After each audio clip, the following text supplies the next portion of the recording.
أعوذ بالله من الشيطان الرجيم بسم الله الرحمن الرحيم ربي اشرح لي صدري ويسر لي أمري واحلل عقدة من لساني يفقهوا قولي ثم ما بعد.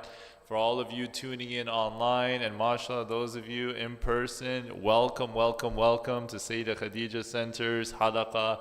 Alhamdulillah, it's always a blessing, always an opportunity to be in the house of Allah subhanahu wa ta'ala to remind ourselves of some goodness. Now earlier, alhamdulillah, I was very fortunate today to give a khutbah, in the second khutbah, and the topic seemed to be a hit. A lot of people came up to me afterwards, said they really appreciated the content, so I figured for today's conversation, just elaborate a bit more on that. Imagine you are invited to a family event. You got an invitation to a family event and you're feeling a bit uneasy, but you agree to it. You think maybe there'd be great food, you know what I mean? Like you have some good food and maybe you'll see some people, but the small talk doesn't quite get you. You hop into your car and you drive off without telling anyone. The phenomenon in today's society, in today's ummah here, it's a community that is, there's this phenomenon that is destroying families. There's a phenomenon that is destroying marriages. There's a phenomenon that is destroying communities. And this phenomenon is the problem of running away. Running away from problems. The moment something hits, the moment there's a bad moment, run away, run away, run away. Now, just curious to kind of make this as interactive as possible, for those of you tuning in online, and of course for those of you here, just wondering, in your opinion, why do people run away from problems? Just generally, what would you say?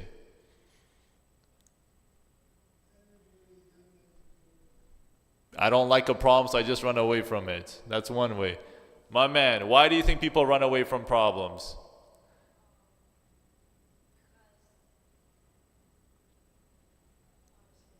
No idea? Watch, hypothetical situation, it's test time, you have an exam, and some people just drop the class. Why would someone just drop the class if they know that they're not going to pass the test?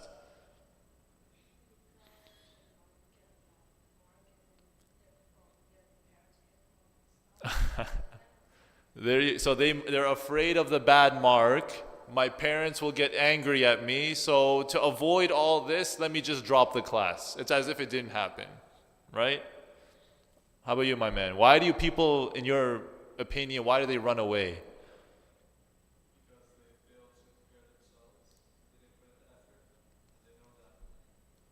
Yeah, and they know that. Okay, that's a very solid point right there. They fail to prepare themselves, and they know that they failed to prepare, so I might as well just avoid it altogether, right? What is this phrase? If you fail to plan, then you plan to fail. And my brother over here, what would you say? Why do people run away from problems?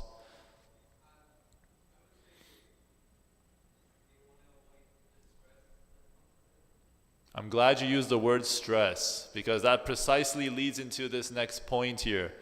Whenever, just generally for us, whenever we're going through stress, typically we have two responses to it. Fight or flight. Fight or flight. Fight, you are upfront. You know, my brother, have you ever had this experience? You get into someone's face, what's going on? You know, when it's rough and tough, some people have that combative nature to them. But some rather run away. When you're at school and there's bullies, what do people usually do? They'd rather run away from the bully, right? That's an whole other conversation, but you don't want to stand up and just puff your chest out. It's another thing, yeah? So same idea. So there's fight or flight. It's easier to run. If I'm not strong enough, big enough, tough enough, I'll just run away. But in our conversation, for us as Muslims, who is the greatest role model of all time?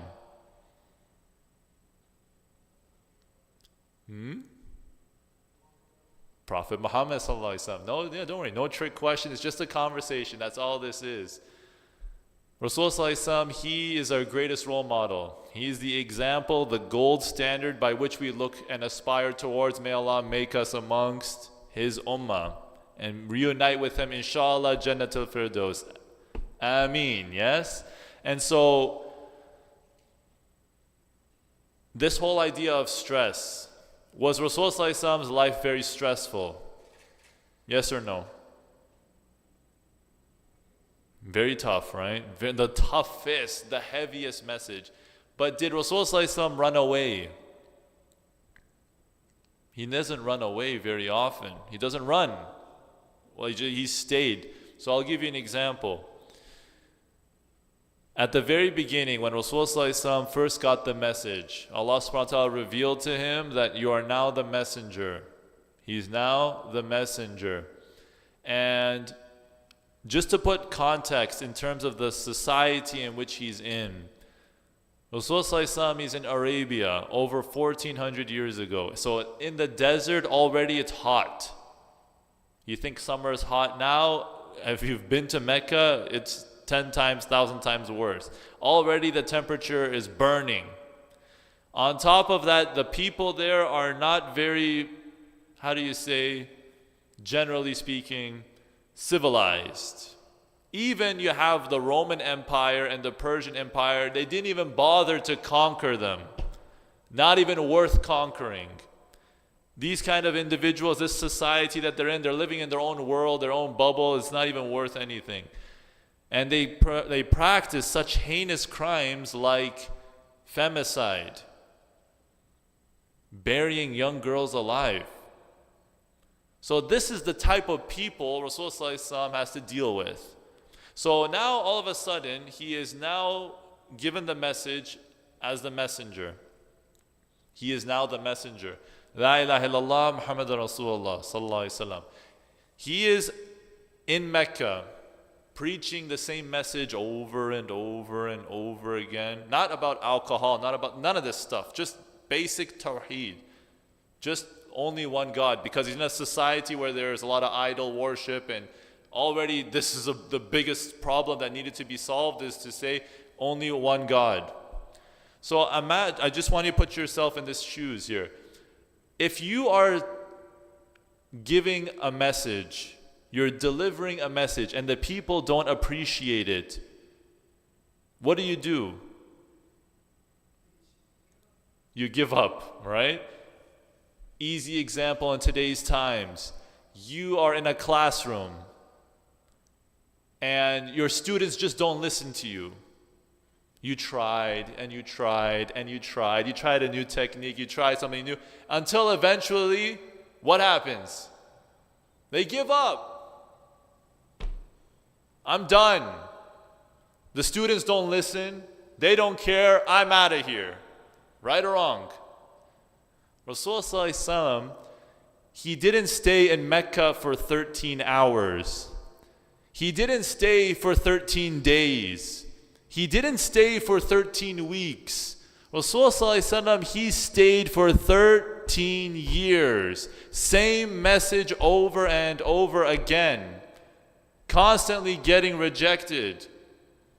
And yet he didn't run away. He didn't run away. He stayed. He didn't run away. Now, subhanAllah, with that being said, with this constant environment of people just getting up and leave, let's translate into today's times for a moment. How many of you have social media? Hands up. Yeah, you're the first to hands up, right? Some of you guys, mashallah, no social media. Technology is unknown. Oh, you got it. Okay. No worries. This phenomenon, you tell me, my brother, in the back, do people run away on social media too?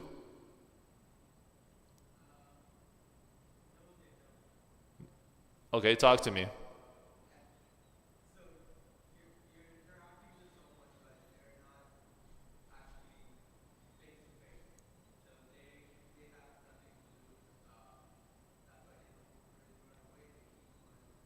Okay, so you put a mask on your face and you go online and you're okay with typing up things because no one's going to know who you are. It's anonymous more than anything. You know, there's a phrase that I came across that totally encapsulates this. It's this whole idea of running away from responsibility. And the phrase about social media is this: social media has made people way too comfortable with being disrespectful. Right? You know where this is from? Where?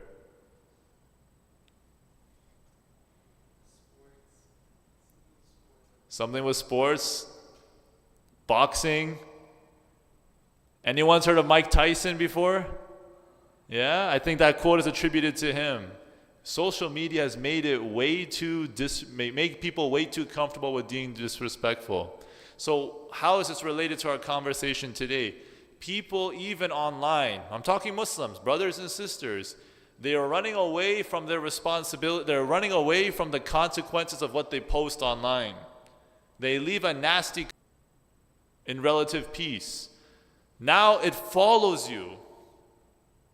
Alhamdulillah, I've been trying to be very active on social media, LinkedIn, and day 3, like nothing better to do but just leave nasty comments on my videos. This is firsthand. I'm just telling you as it is. People like to run. So the first day I was saying, okay, maybe there's some truth to what he's saying. Maybe it's maybe Allah subhanahu wa ta'ala sent this guy to say something to me. Maybe I'm doing something wrong. So I asked him, I engaged in the conversation. I said, how can I improve? You know, nice and polite. How can I improve? No answer. Second day, another nasty comment. Okay, what can I do to fix this? No comment. Third day, no comment. Third day, I said, you know what? This being nice doesn't seem to go well with this guy. So you know what? I have to be more straightforward. So what I decided to say instead was, what's your problem? That was the comment. What's your problem, man? You keep running around leaving these nasty comments. What's your problem? He stopped commenting on my videos. Ran away. Sometimes you need to put boundaries. Sometimes you need to learn to put your foot down. The moment, and especially, you say you have social media. What do you have? What are your social media platforms? What do you usually use? Discord, everything? Like, what do you have? Discord? Sometimes? Fair. When you get a nasty comment or you see something, sometimes people can't handle it. Am I right? It's tough. It's scary. My brother as well. If somebody insults you right to your face, maybe mashallah you can take it, you know what I mean? Like you can do it, you can do some damage. But online it's a different world. So at the end of the day, if you don't know, if we can't keep running away, we have to stay. We gotta stay. We can't keep running away. Rasulullah, again, he stayed in Mecca 13 years doing this. Just another point about actually let me pause for a second, open the floor real quick. What are some other examples of people that you've seen on social media, what they do to kind of avoid responsibility, or one example is leaving a nasty comment. What else have you seen generally on social media that people do to avoid and run away?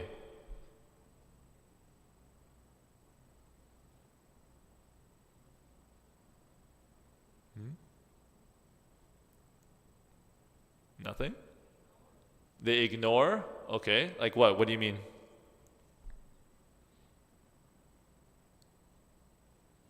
It's okay. Don't worry. Yeah. It's just conversation. That's all. So fair enough. So maybe ignoring, that could be one thing. So you're running away from a response because you ignore them. Okay. Like maybe somebody said, let's say you're trying to cook a recipe and you try to say good stuff about it, but they just don't respond. Okay, that's one way. Anything else that you've noticed on social media? Just curious, anything? No?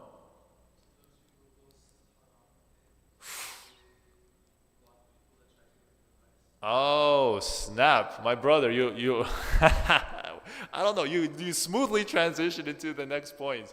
So in case you didn't hear, the brother was saying, sometimes people post haram stuff and then they block people who try to tell them otherwise. Yeah, yeah. Any example? Just curious. Like, what's something clearly, like, not just iffy or gray area? What's something clearly, abundantly, yeah, problematic? Again, man, this guy, you're on the ball. Like, I don't know what it is. Haram relationships. Okay, they're not married, they're not doing anything, and they start having fun, giddy giddy, and all that, smiling like anything else. That's one thing, right? What else do you see? Some people imagine stuff. Well, let's say they take a nice big bite of pork sandwich, just like that. They just chomp it down and they're embellishing it, like they're saying they're proud of it, they're happy about it. What are you gonna do about it, huh? It's my account, it's my video. You don't like it? Get out. Right? And so, how are we supposed, as Muslims? Is this the way we operate? Like, is this the way how we talk? No, man. So speaking about like haram, I'll give you another example. I'll give you something else that we're talking fresh personal examples that you see on social media even.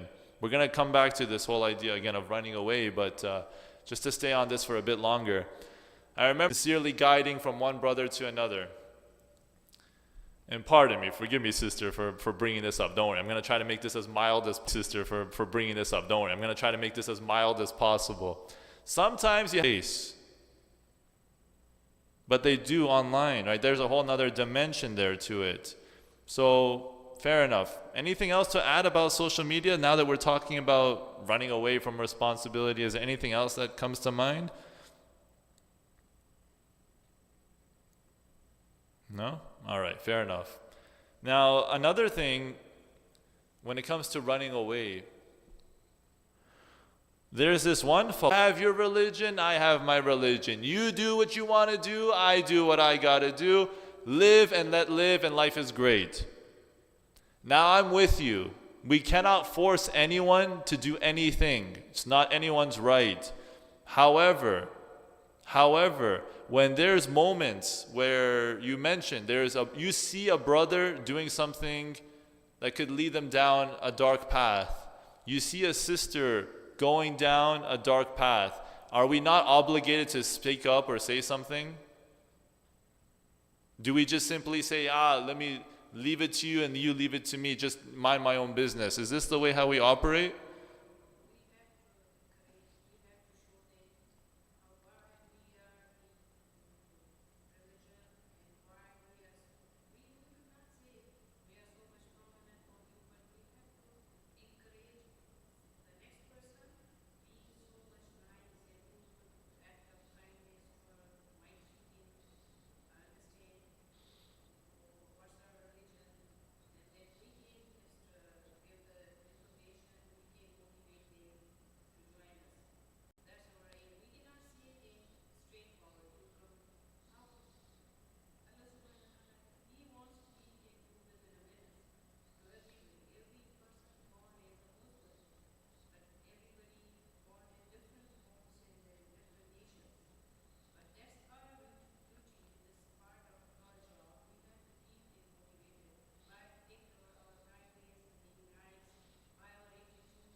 Yeah, thank you so much.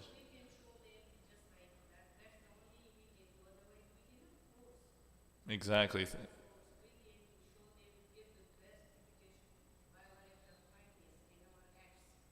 Thank you, sister. Very, very cool. So to summarize, like it's more about encouraging people. We're not saying, oh, I'm on a pedestal, look at me and I look down on you. And we're all on a journey.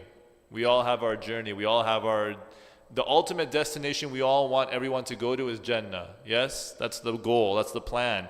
So whether you're on the fast track, you're on the slow track, whether you're in the middle track or way off track, we try to get everyone on track as best as we can. Ourselves first, and then trying to help and steer everybody as best as we can. But I think maybe where people get spoiled, and correct me if I'm wrong, is that people don't feel that sense of encouragement. You know the phrase tough love? They feel the toughness, but they don't feel any love.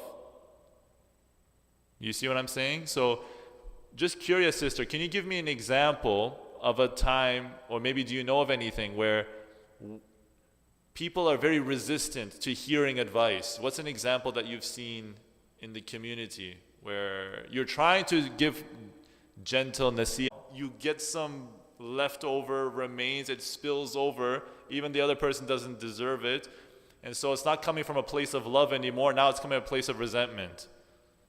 You see where I'm going with this? So very, very interesting. What about the brothers? Any take on this? Like, have you ever had an experience or have you seen someone where they run away from the advice just because it's none of your business?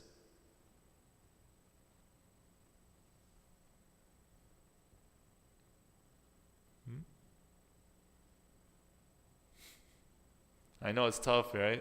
And again, look, it's just a regular conversation just to say, like, I can tell you from my side, oh, I know, for brothers,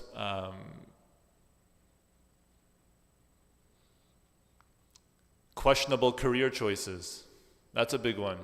They don't see the far down the line in terms of where the potential career could end them up. For example, again, it's not a knock, but it is what it is. Let's just say someone wants to pursue acting. You want to go big in Hollywood. But now, okay, if you put everything into consideration, I'm not a scholar, so I can't say halal, haram. I'm just looking at it from a brother, just an older brother, you could say. I mean, just think about it. In order to make it, you want to be like, who's a big musician nowadays? You want to be like, who's a big musician nowadays? I'm lost. I'm losing track. I don't know. They just keep rotating. I heard Spotify. Side note. Like, I heard Spotify removed, I think, over 100,000 songs because it's AI generated. You heard of this? Weird, man. AI is taking over in so many ways. So people are, oh, why do I need to sing? Let's just use AI to sing. So they're removing. Anyway, so regardless, whether it's acting or whether it's music, the price you have to pay, the highway to get there, you're going to inevitably cross lines and you're going to be faced with making that decision. Do I choose Islam or do I choose Hollywood? In so many ways, yeah. I remember one more side note, this reminds me, Jim Carrey, he said, I wish everyone could be rich and famous. I wish everyone could be rich and famous so they can see for themselves that it's not the answer. What do you make of that? SubhanAllah. But again, I toss it back to the brothers just one more time.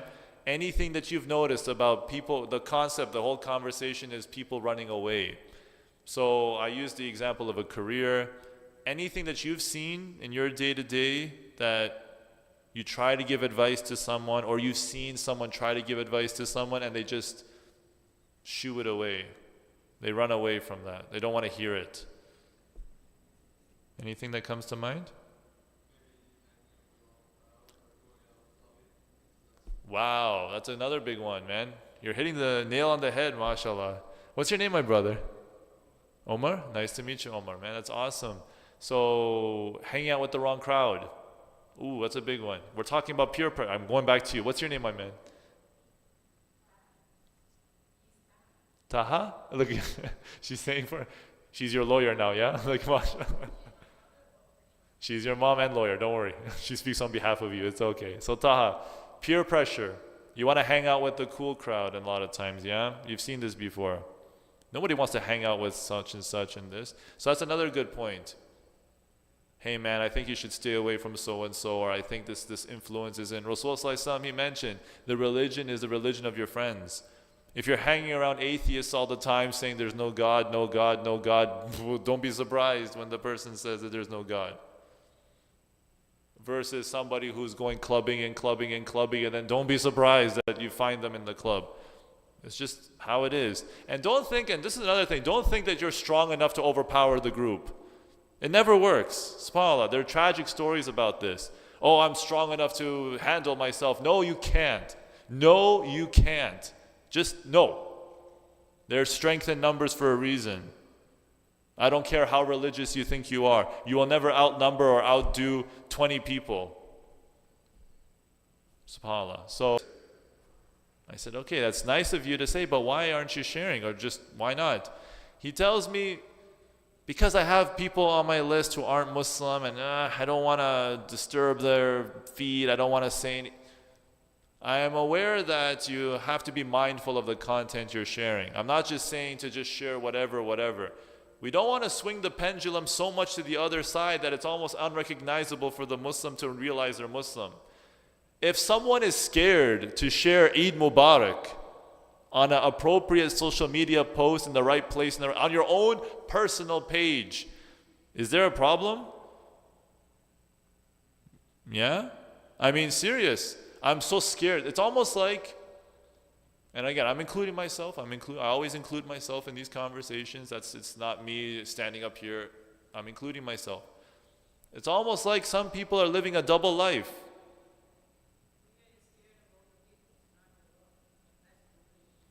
You're scared of the people, but not Allah. Okay, that's an interesting point.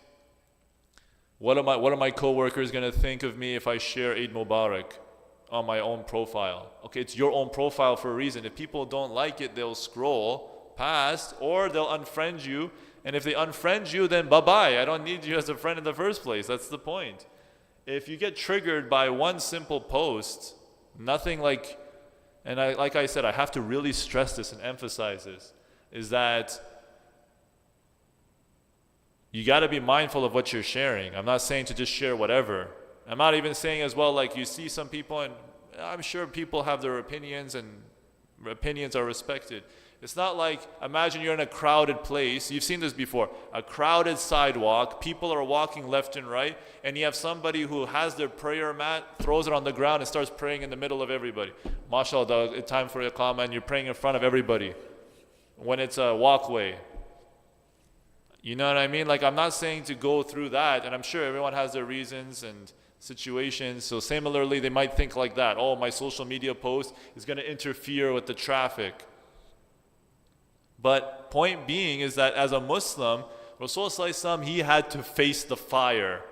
He was in the crowd of people and it was problematic. 13 years. Again, I stress ourselves. We're kidding ourselves, right? At the end of the day. We do what we can, but we don't swing the pendulum so much to the side that it's unrecognizable. And that leads me into the story. There was a battle. So let's time travel for a second here. Taha, what's an example of a battle that you've heard back in the early days of Islam?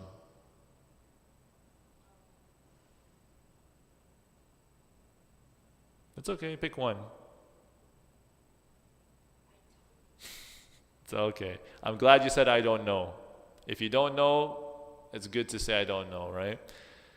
Anyone? Any examples? Battle of Uhud, okay. Anyone else? Any other battle? Khandak, okay. What about you, my man? Anything? Nothing comes to mind? It's all good. Khair. There's this one battle, it's called the Battle of Tabuk. Okay. Now, again, I stress and I emphasize, especially in the early days of Islam, Rasulullah, every battle was a defensive battle. Defense, to defend yourself, to defend the people.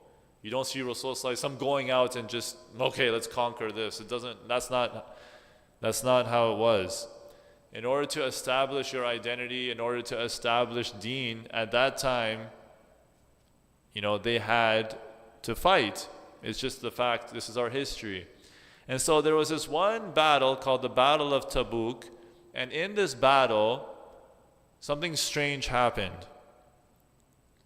There was not one, not two, but 3 companions that didn't go.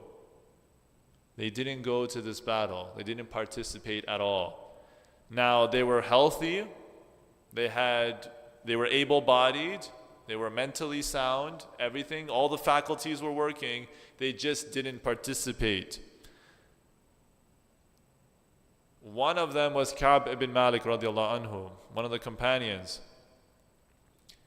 Now, the reason why these 3 didn't participate, they ran away from the responsibility. They procrastinated, really taking it serious. So they delay. until the army left them. They left them. Now let's pause. I'm sure you can agree that war is not fun. Not fun at all. It's very risky. Brother Taha, what's so scary about war? There you go. You could lose your life. That's the ultimate thing.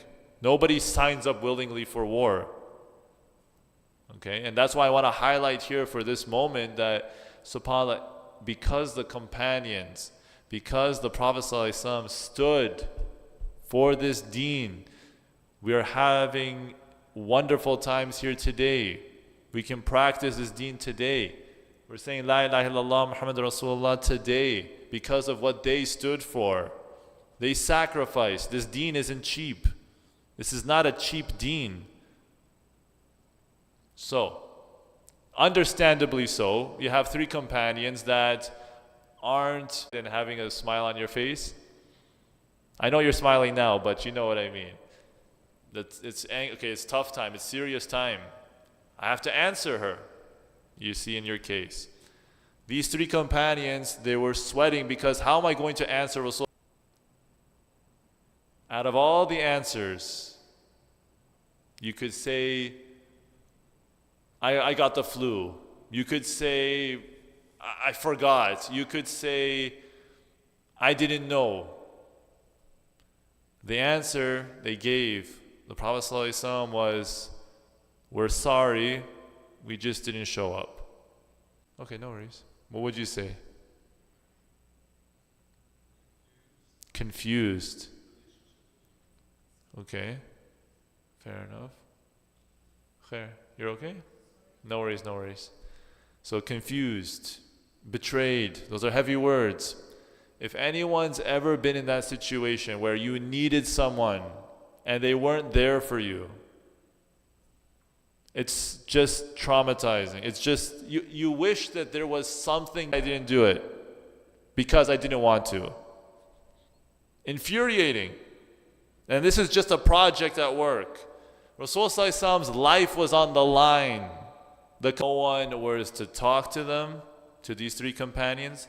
No one was to eat with them, look at them, just basically treat them as outsiders. Now, subhanAllah, when I bring up the word COVID-19 and the pandemic, social distancing, it seems like an eternity ago. Social distancing, and imagine you're in the company, just to really set this and to bring it home. Imagine that you're in the company of the Prophet ﷺ. You're in his company, the greatest man to ever walk the face of this earth. And you have the companions, the greatest generation ever to walk the face of this earth.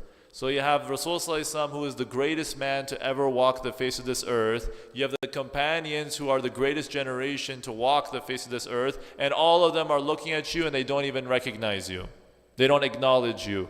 They treat you like you're invisible. What do you think that would do to you? As a person, you're almost like wallpaper. You're there but you don't exist. You're there, but you're not really noticed. You're not acknowledged.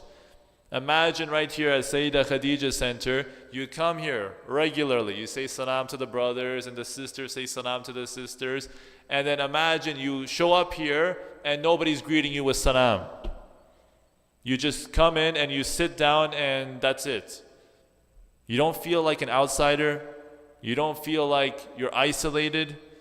Even though you're here, you're not.